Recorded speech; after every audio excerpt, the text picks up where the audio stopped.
Few people notice it, but the biggest problem in life is not always the size of the battle. It's the moment someone decides they've already lost.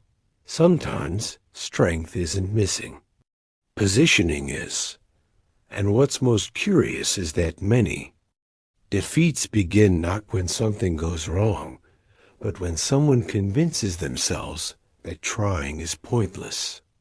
That's dangerous because it sounds logical.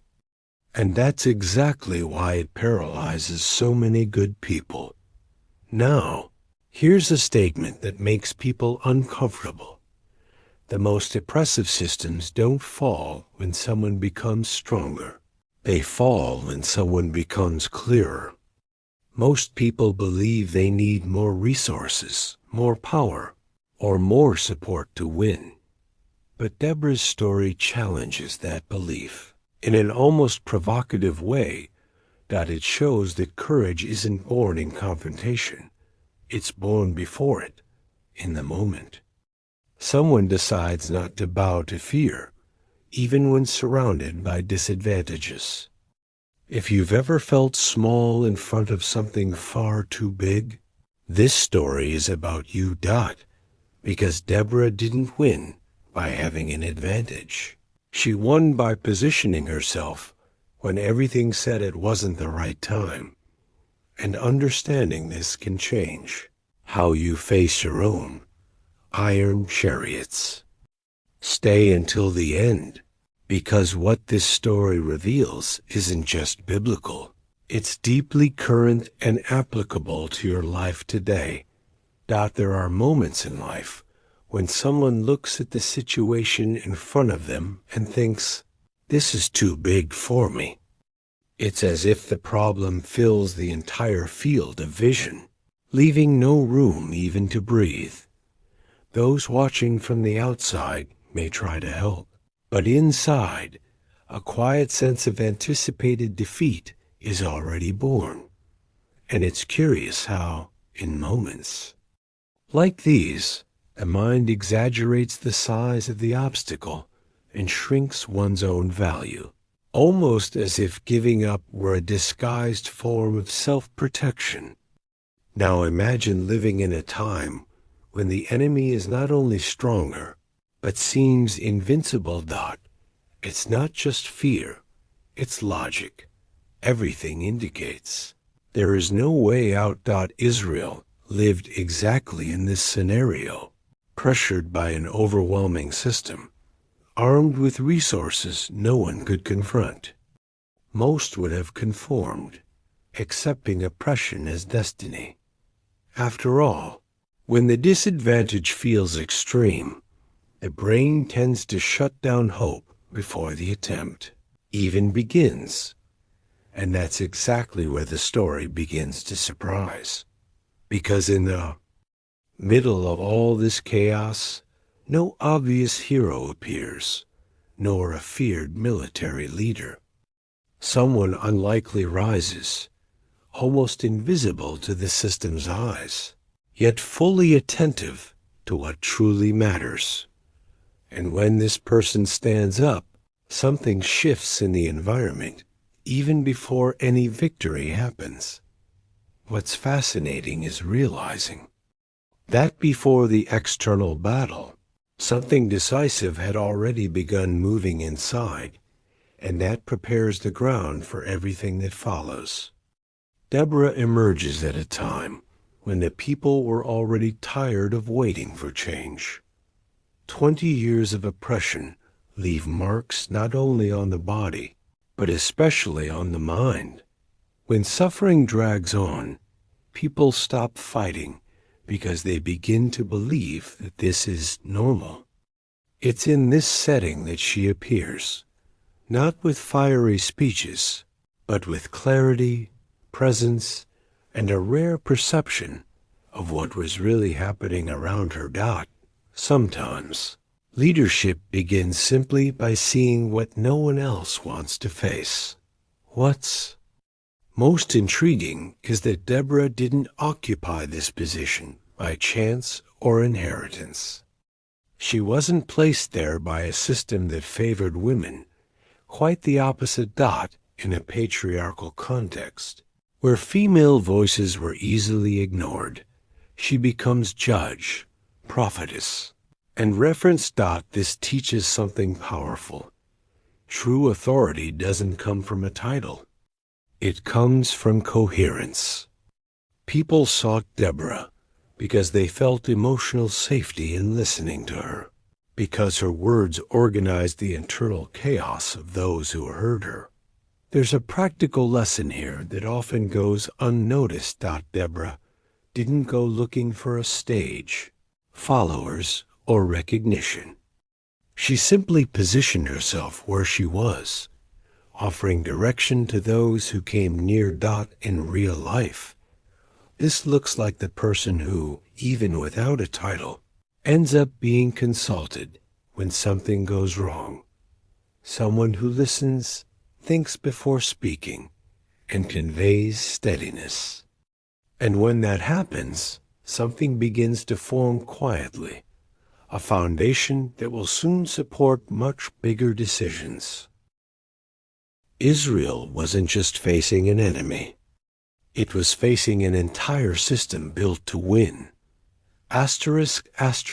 Sisera's iron chariots represented more than military strength.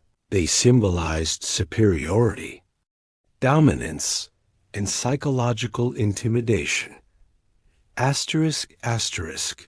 When someone looks at a structure like that, the first reaction is internal. It's impossible. And that's where many people give up before even trying. Deborah, however, saw something different. She understood that the problem wasn't size, but a misreading of reality. While the people focused on the enemy's strength, Deborah observed the full context. She realized that large systems tend to be rigid, predictable, and often overly confident. In everyday life, this appears when someone believes they can't change. Careers because the market is too hard, or can't. Leave an abusive relationship because everything has already been tried. Deborah teaches that not every giant falls by brute force. Some fall because someone dared to position themselves before victory even existed. And here's the point almost no one notices. Deborah rises without visible guarantees of success. She doesn't wait for the scenario to become favorable. She creates movement in the middle of disadvantage. It's like someone who decides to study without extra money, or prepares emotionally for change before it happens. This posture makes others uncomfortable because it breaks common logic. And that quiet discomfort is the first sign that something greater is about to unfold. Deborah didn't wait for someone to hand her a title to begin leading. She sat under the palm tree, and people naturally came to her seeking direction.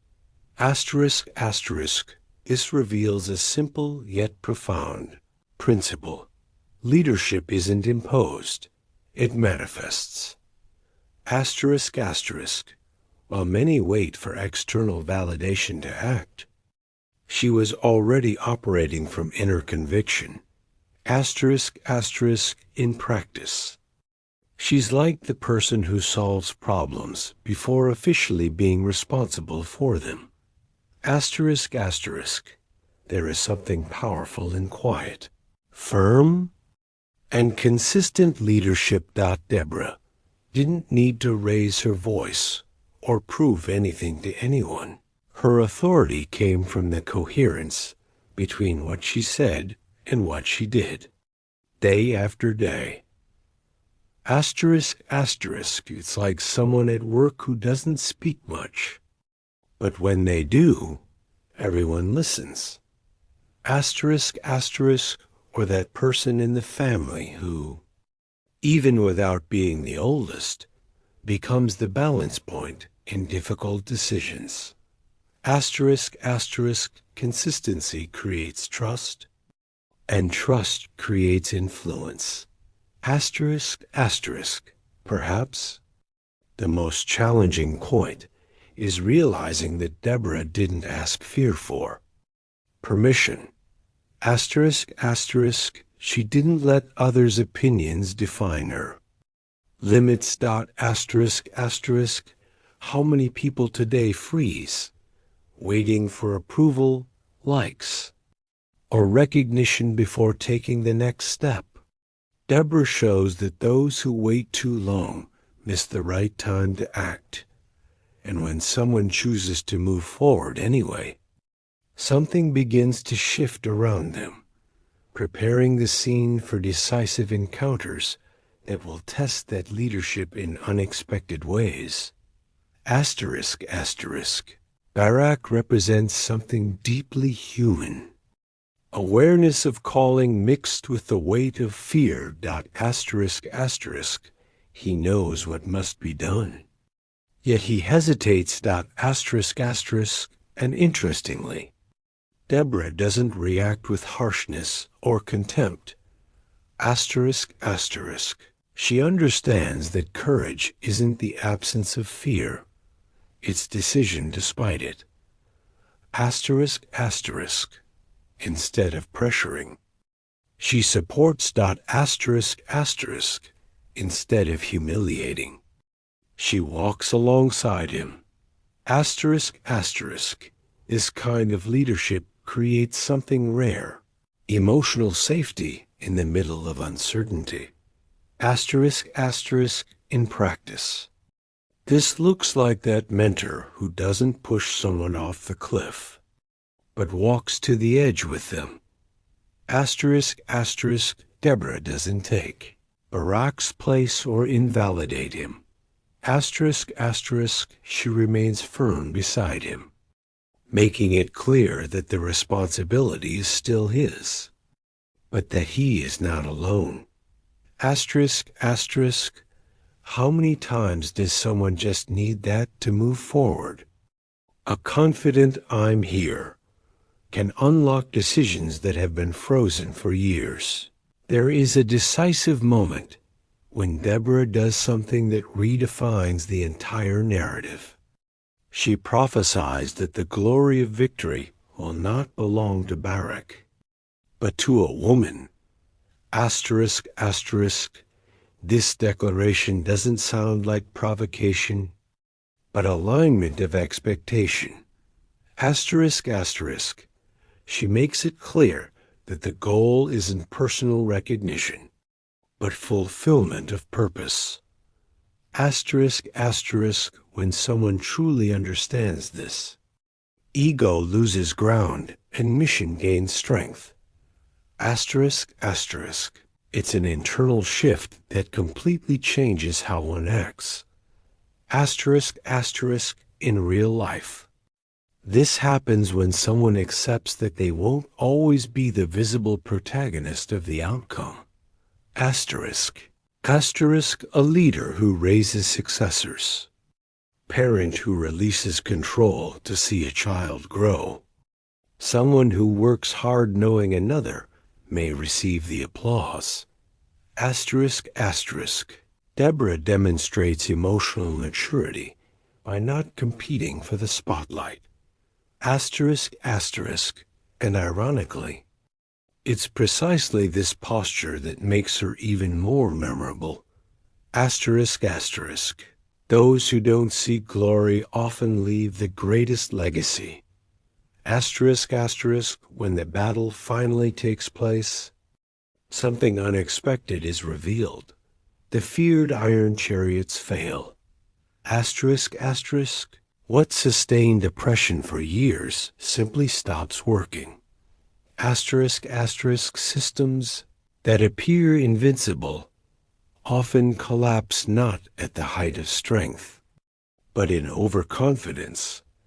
Asterisk, asterisk. Deborah already knew this, without needing to explain it. Asterisk, asterisk. Those who position themselves with clarity see earlier what others only notice when everything starts falling. Apart. Asterisk. Asterisk. The central point here is that victory doesn't begin when the enemy falls, but when someone decides not to bow. Asterisk, asterisk. Deborah sees the system collapse because she never accepted oppression's logic as absolute truth. Asterisk, asterisk. Perhaps the greatest lesson is this: victory begins before confrontation. Asterisk, asterisk. It begins the moment someone decides not to bend to fear, pressure, or dominant logic. Asterisk, asterisk, asterisk. Now, the question that remains is no longer about Deborah. It's about the one listening to this story. Asterisk, asterisk. Where today, is there a system too big, too heavy, too intimidating? Asterisk, asterisk. Deborah's story provokes because it shows that the greatest risk isn't facing the impossible. It's getting used to it. Asterisk, asterisk. And if this kind of content helps you grow, think differently and position yourself better. Subscribe to the channel, activate notifications, and keep learning, because every real change begins with a conscious decision.